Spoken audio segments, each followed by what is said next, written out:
Hello friends, मैं आपका mentor के सिंह और आज फिर हम अपने एलएलबी फर्स्ट सेमेस्टर विधि शास्त्र की क्लास देखेंगे। और विधि शास्त्र में हम क्या देख रहे हैं? विधि शास्त्र के हमने विधि शास्त्र का अर्थ जान लिया, उसके महत्व जान लिए, उसके प्रकार जान लिए और कहीं ना कहीं आज का जो टॉपिक है उसको भी हम जानेंगे। यानी कि सॉल्मन के अनुसार विश्लेषणात्मक विधि शास्त्र के अंतर्गत किन विषयों का अध्ययन किया जाता है, जो कि ये क्वेश्चन आपके छोटे क्वेश्चनों में यानी कि 10 नंबर में या फिर आपके 4 नंबर में पूछा गया है। तो कहीं ना कहीं आपको पता होना चाहिए विश्लेषणात्मक विधि शास्त्र के अंतर्गत किन विषयों का अध्ययन किया जाता है। यानी कि आपको बताया था विश्लेषणात्मक मतलब क्या है, विशेष का मतलब क्या है, ऐतिहासिक का मतलब क्या है, यह आपको बताया था मैंने कि सामान्य विधि शास्त्र क्या है, विश्लेषणात्मक विधि शास्त्र यानी कि एनालाइजेशन का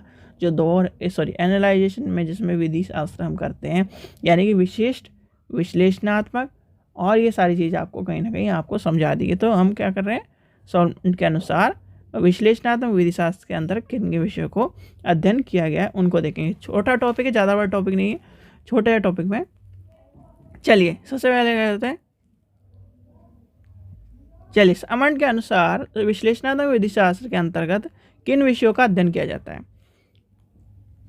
अब आपको पता होना चाहिए विश्लेषणात्मक का मतलब यह है विधि के विशिष्ट अर्थ में सॉल्मन ने विश्लेषणात्मक विधि शास्त्र को परिभाषित करते हुए कहा है कि विधि यानी विश्लेषणात्मक विधि शास्त्र से आशय विधि के प्राथमिक सिद्धांत का विश्लेषण करना है। यानी कि पहले हमें विश्लेषण करना है और विश्लेषण में उन ऐतिहासिक और विकास या नैतिक महत्व आदि को निरूपित नहीं किया जाता।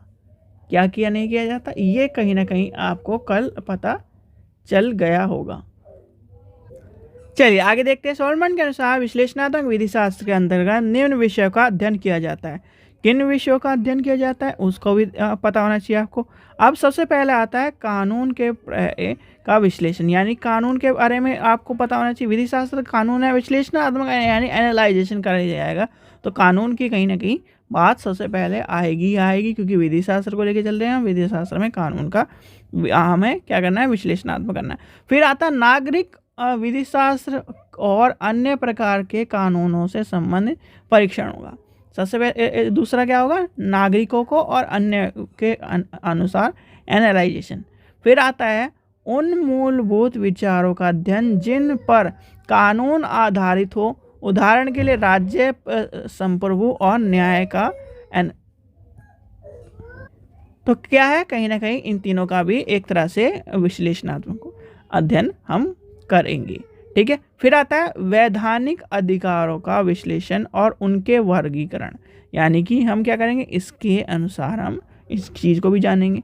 फिर आता है सिविल तथा आपराधिक उत्तरदायित्व के सिद्धांतों का परीक्षण।